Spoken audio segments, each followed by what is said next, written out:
Persian umpire کیوں ختم ہوئی ہے؟ یہ آخری وقت تک لڑتے رہے، ظاہر ہے یہ بھی بڑے جنگجو لوگ تھے، یہ انہوں نے مسلمانوں سے ہار نہیں مانی، جزیہ پہ آمادہ نہیں ہوئے، تو دیکھ لیں صفحہ ہستی سے ہی مٹ گئے۔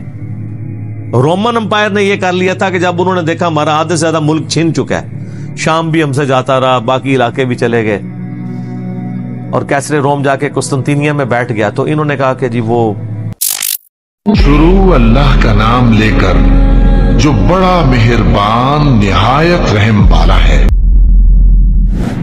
يسألونك عن الأهلة قل هي مواقيت للناس والحج وليس البر بأن تأتوا البيوت من ظهورها ولكن البر من اتقى وأتوا البيوت من أبوابها واتقوا الله لعلكم تفلحون۔ اور اے محبوب صلی اللہ علیہ وآلہ وسلم، یہ آپ سے پوچھتے ہیں چاند کے گھٹنے اور بڑھنے سے متعلق، یہ چاند کیوں گھٹتا اور بڑھتا ہے؟ تو فرما دیجئے کہ یہ چاند کا گھٹنا اور بڑھنا یہ اس لیے ہے کہ اس سے اوقات کی علامتیں ظاہر ہوں۔ حج کے لیے لوگ آتے ہیں، ان کو یہ پتہ چل جائے کہ اچھا یہ اب شوال کا مہینہ شروع ہو گیا، اب یہ ذی قعدہ کا مہینہ شروع ہو گیا، اس کے بعد ذو الحجہ کا مہینہ آئے گا۔ تو یہ لوگوں کے لیے وقت کے اعتبار سے اللہ نے یعنی علامت مقرر کی ہے اس چاند کو، اور یہ کوئی نیکی نہیں ہے کہ کوئی شخص اپنے گھر کے پچھلے دروازے سے داخل ہو، بلکہ نیکی تو دراصل یہ ہے کہ کوئی اللہ سے تقوی اختیار کرے، اللہ سے ڈرنے کی روش اختیار کرے۔ اپنے گھروں میں داخل ہوا کرو ان کے اصلی جو دروازے ہیں، جو سامنے والے فرنٹ دروازے ہیں، انہی سے ہی، اور اللہ سے ڈرو تاکہ تم فلاح پا جاؤ۔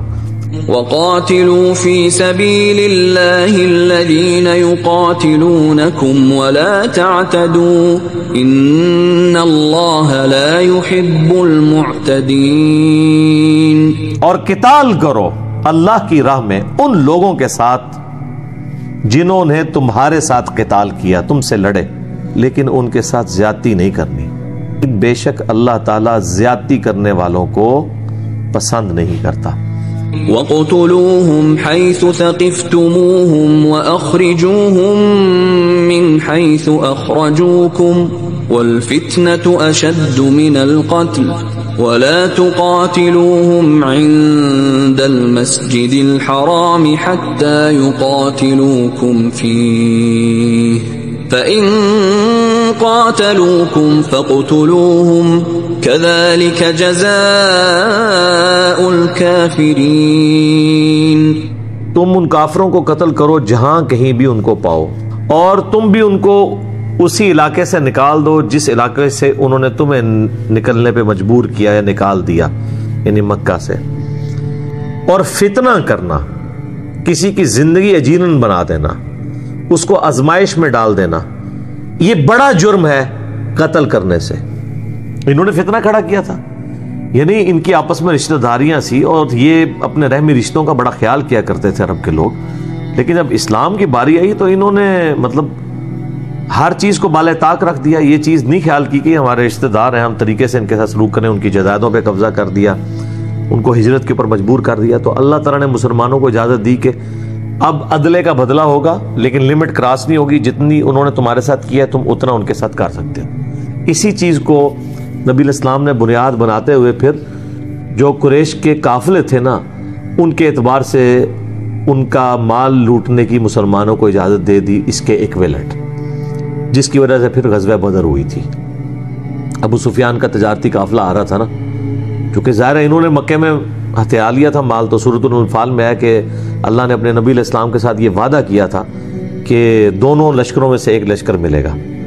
تو اکثر کی رائے یہ تھی کہ ہمیں ابو سفیان کا لشکر لوٹنا چاہیے، کیونکہ وہ ہے تجارتی قافلہ، اس میں کوئی سیکیورٹی گارڈز کوئی نہیں ہے، نہتے ہوں گے، ہم فوراً کر لیں گے۔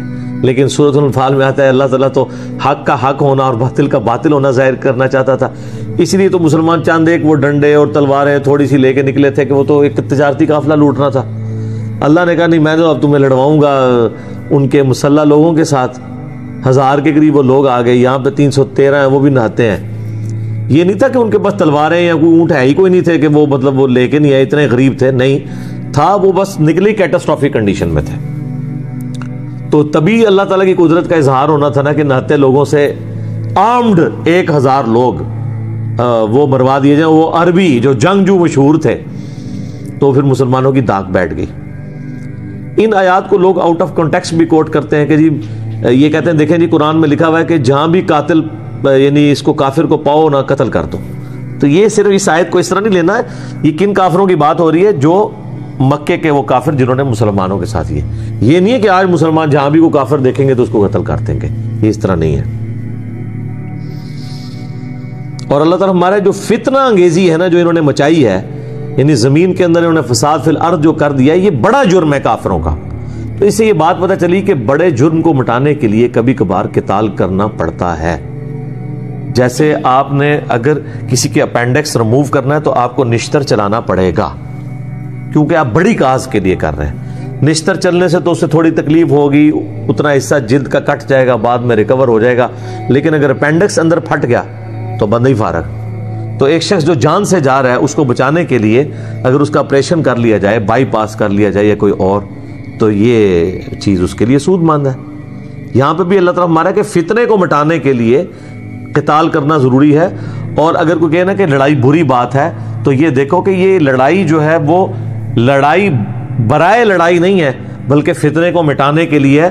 اور فتنہ جو ہے وہ تو خود قتل سے بڑھ کے چیز ہے. تو فتنے کو مٹانے کے لیے چھوٹی چیز کرنا لاجیکلی صحیح ہے.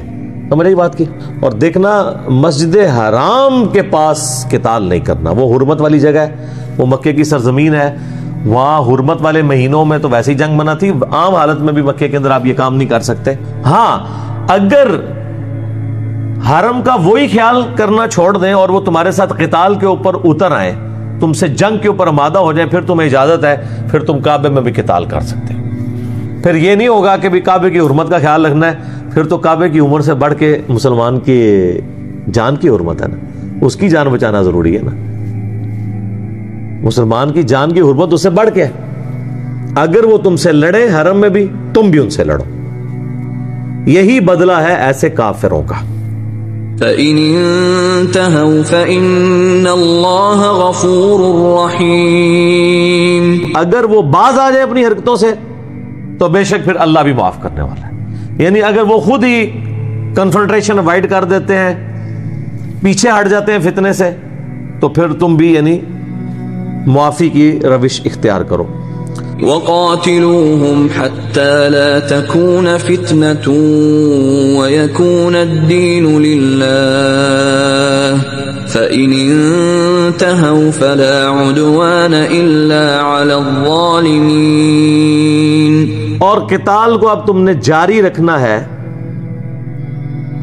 یہاں تک کہ فتنے کا خاتمہ ہو جائے اور دین پورے کا پورا اللہ کے لیے ہو جائے. یعنی جب تک اب دین کا غلبہ نہیں ہو جاتا آپ کا قتال اب رکنا نہیں چاہیے.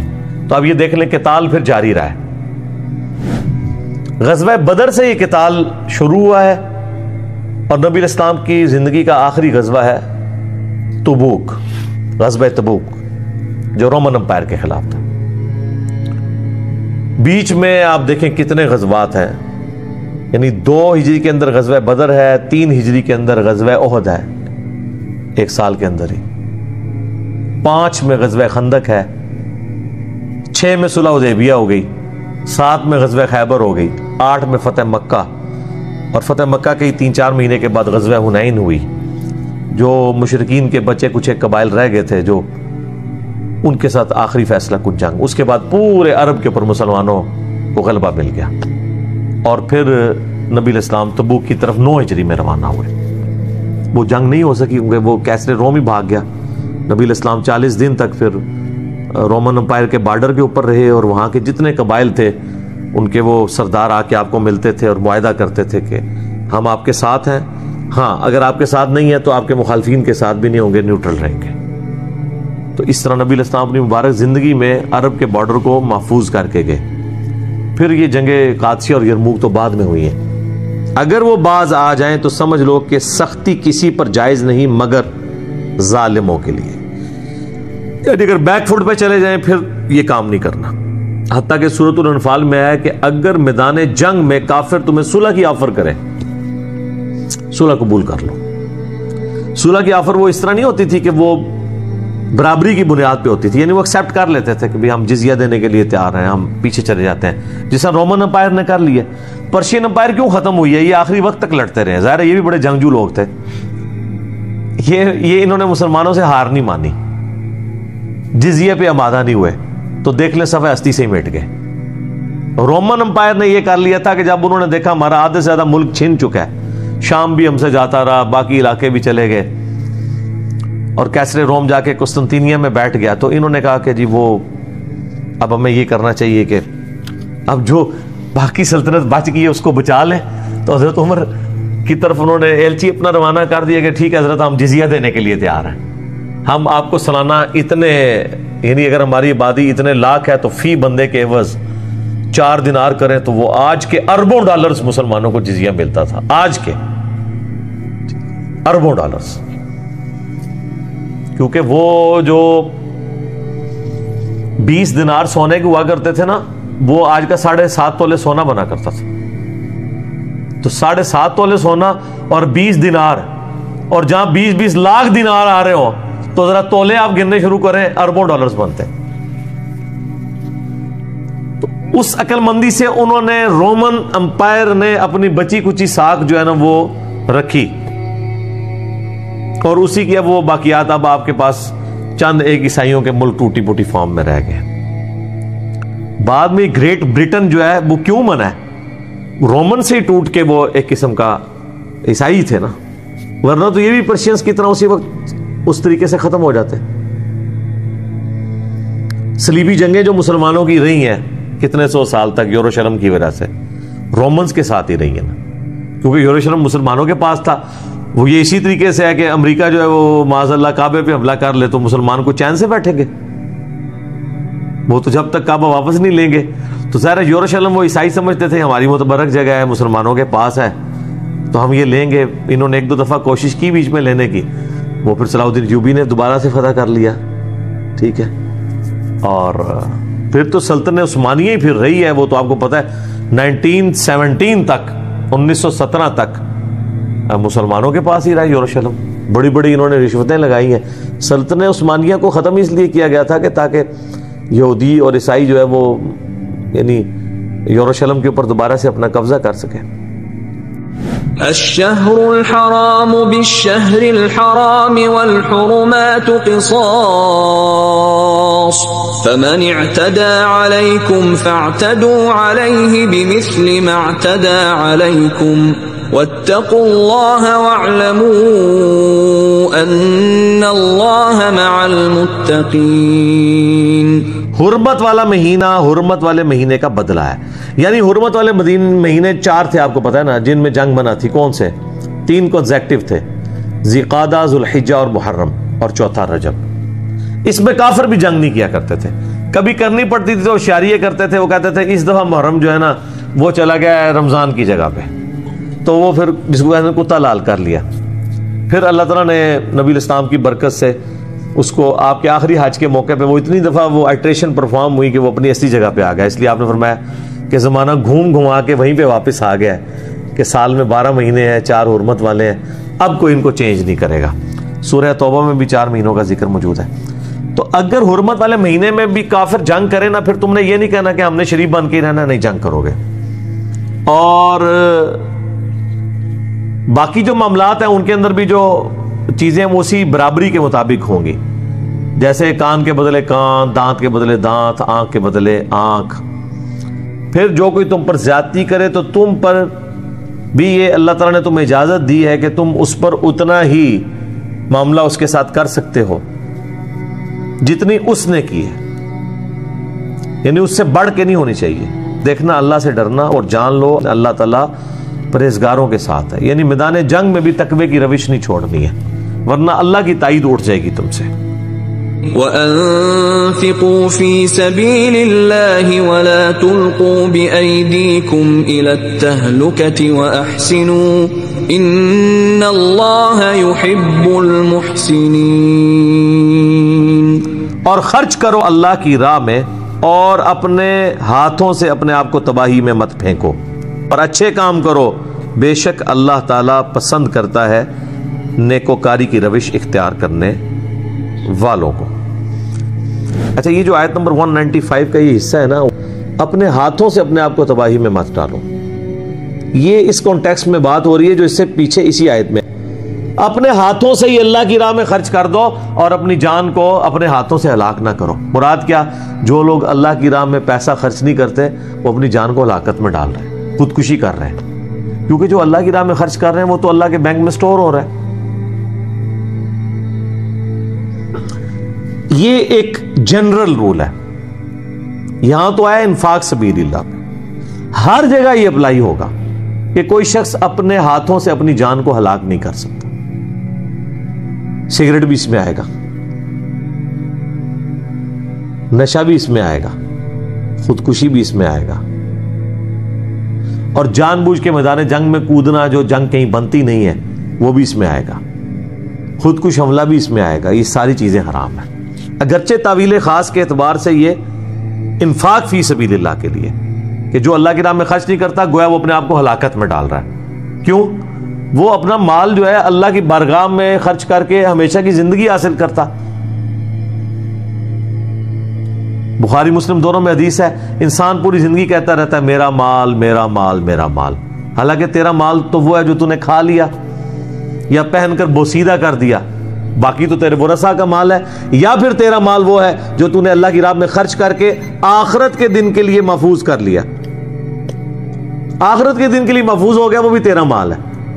پھر بخاری مسلم میں وہ بھی حدیث ہے، نبی صلی اللہ علیہ وآلہ وسلم نے فرمایا انسان کے 3 دوست ہیں، 2 اس کی قبر تک جا کے واپس آ جاتے ہیں، ایک ہی قبر میں ساتھ جاتا ہے، اس کے مال اور رشتہ دار یہ قبر سے باہر باہر رہ جاتے ہیں۔ مال قبر تک جا سکتا ہے کہ آپ کو کسی بہترین سی گاڑی میں بٹھا کے تو وہاں جا کے اتار دے، رشتہ دار بھی وہاں تک اتار دیں، لیکن قبر کے اندر کچھ نہیں جا سکتا، قبر کے باہر باہر رہے گا۔ مال لگ سکتا ہے قبر کے باہر، خوبصورت قبر بن جائے، ماربل لگ جائیں اس کے اوپر، بڑی مہنگی والی گھاس، آپ ذرا اسلام آباد کے قبرستان میں جا کے دیکھیں، دل خوش ہو جاتا ہے قبریں دیکھ کے، یقین کریں، نہیں سونی ہیں قبریں نے، لیکن وہ باہر ہی سونیاں نے، اندر کا معاملہ جو ہے نا وہ کوئی نہیں چینج کر سکتا۔